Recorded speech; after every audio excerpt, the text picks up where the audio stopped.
Buen día, apreciados estudiantes de 11 grado. En la integración de las áreas de religión y cátedra de la paz hemos venido desarrollando diferentes temáticas. Y en el día de hoy, en este video, es de afianzamiento para las últimas temáticas desarrolladas. En la clase pasada estuvimos hablando acerca de la iglesia en Latinoamérica y de la importancia de la evangelización.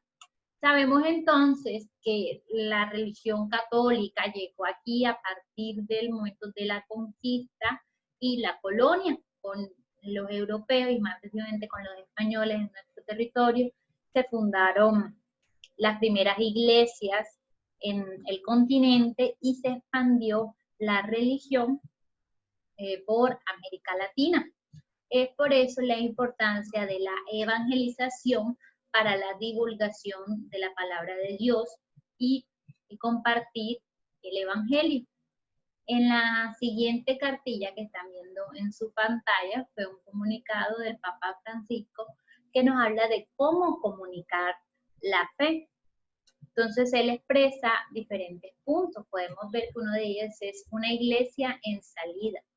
Los creyentes han de ser personas que no se instalen en sus convicciones y salgan en el encuentro con los demás. Es decir, que a veces, muchas veces, los creyentes solamente se quedan en asistir y en creer la palabra de Dios, pero no comparten su mensaje con los demás.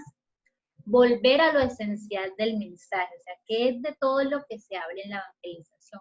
Los católicos no siguen una doctrina ni una moral, sino a Jesucristo, que les redime, les libera y les hace felices. Entonces, ¿cuál es lo esencial del mensaje en la evangelización? Jesucristo, porque es la base de todos. Tercero, un lenguaje transparente. Hablar desde la experiencia personal con palabras sencillas y claras y hechas propias en nuestras vidas. Cuarto, ver la evangelización desde la misión. La comunicación de la fe ha de transmitir algo interesante para quien escucha, no algo interesante para quien habla. Quinto, contagiar la alegría.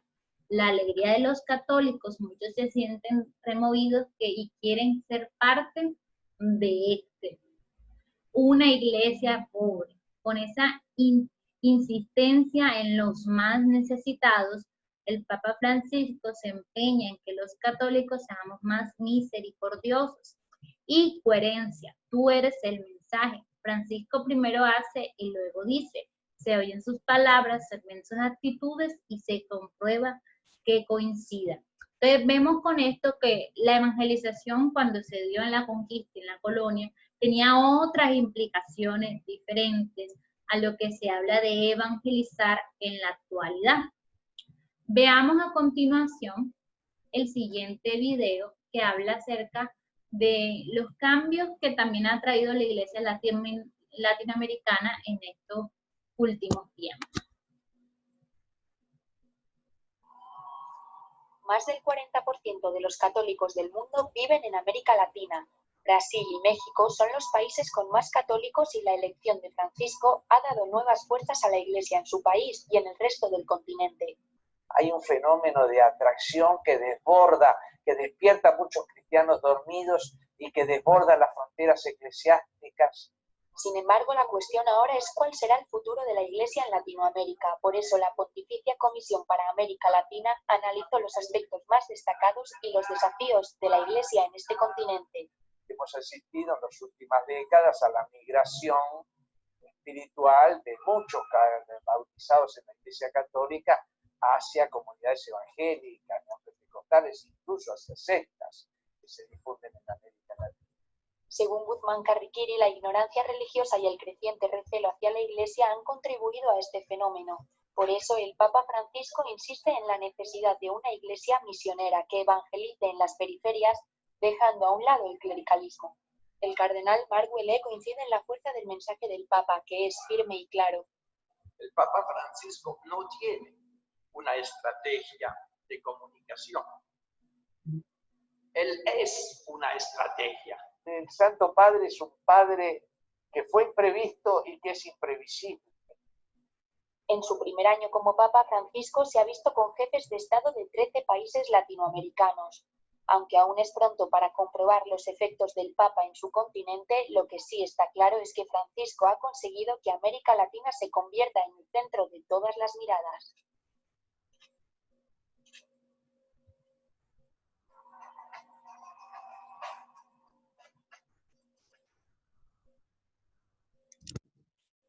Muy bien, chicos, entonces la anterior también podemos ahora, con lo que hemos desarrollado del pluralismo, cómo se integra también desde la religión y desde el pensamiento.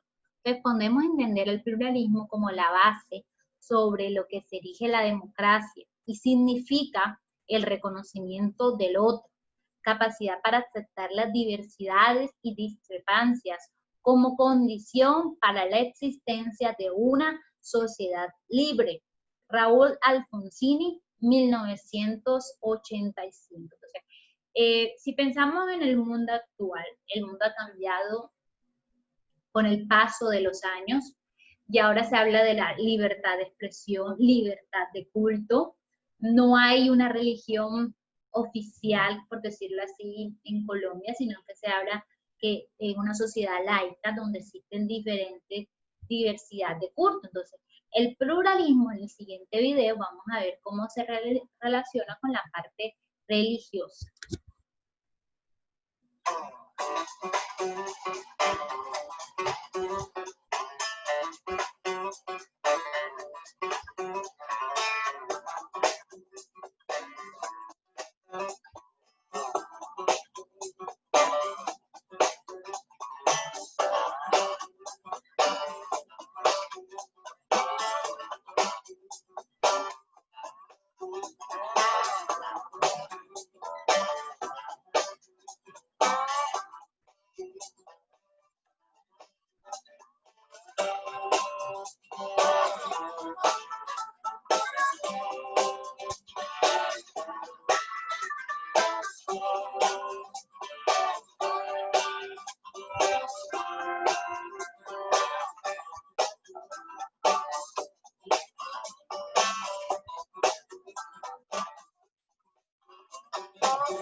Muy bien, entonces en esta semana les invito, queridos estudiantes, que reflexionemos primero acerca de nuestra fe, que podamos acercarnos y reconocer la necesidad de Dios en nuestras vidas y cómo su mensaje y la evangelización es necesaria para que otros también crezcan y conozcan de la palabra de Dios.